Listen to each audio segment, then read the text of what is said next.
Hi, my name's John. This is my video series exploring the VEX Tournament Manager software for use in VEX Robotics Competition.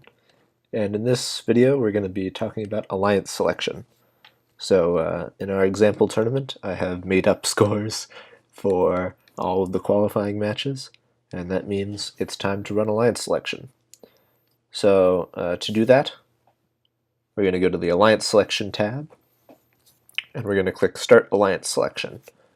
Now it's important to note that once we hit yes here, once we begin alliance selection, we will no longer be able to change any of the scores for any qualifying matches, because of course that could affect the rankings, which could then make the alliance selection that's happening not possible in some way. So we want to make sure before we start alliance selection that all the qualifying match scores are locked in. So we'll hit continue. And now one other thing we're going to do is change our audience display to the alliance selection screen. And this is going to show here all the alliances as they form. And also, this is a list of all the teams that have not yet been picked, ordered by their ranking. So the top seed, in this case is 1234A, automatically becomes the captain of the first alliance. And then 2705Z is our second rank.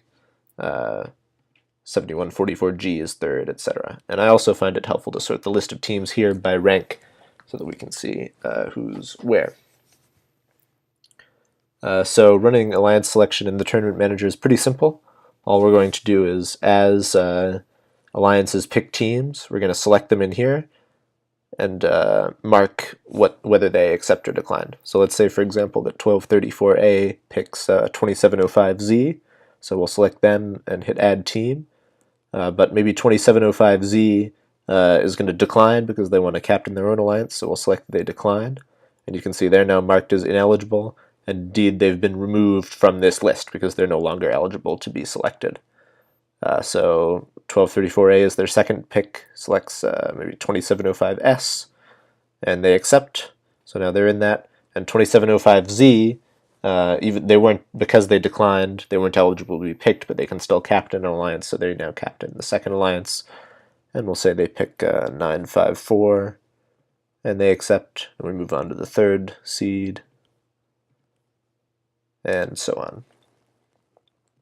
So we'll just keep going until every alliance is picked twice, so we have 3 teams on each alliance.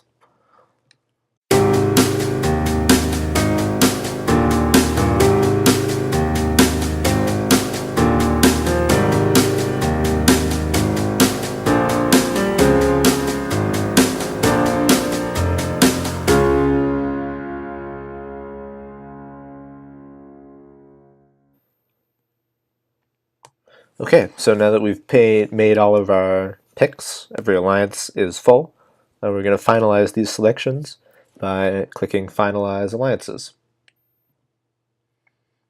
And confirm that we want to do that. And so there we go.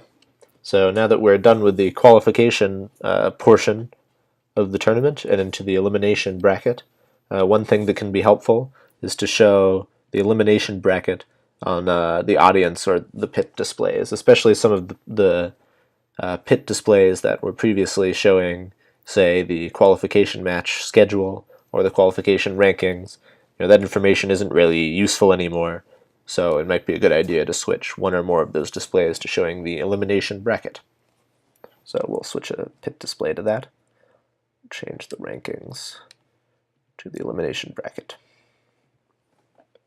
Okay, so that's it for alliance selection and for this video. In the next video, we're going to be discussing running elimination matches.